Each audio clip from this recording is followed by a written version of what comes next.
Hi guys, welcome back to A for Biology YouTube channel. Hope you guys are doing great.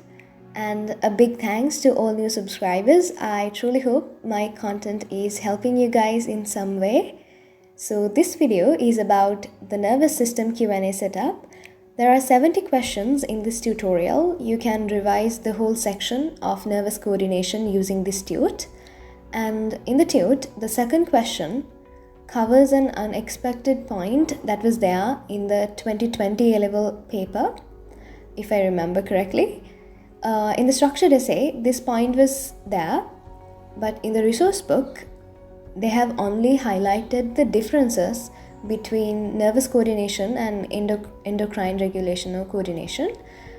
But in the question paper, one similarity was asked. So I have added that question here in this tute as the second question because I thought it might reappear in a future paper.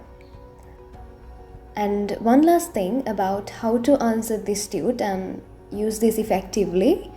Try to use the keywords given in the resource book because in that way you can ensure the points in the structured essay paper.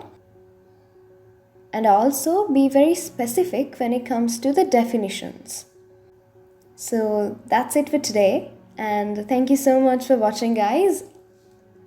And if you are interested in joining with my classes, you can use the links given below. As usual, the PDF tutorial is also there in the description. You can download that. See you soon from the next video. Bye.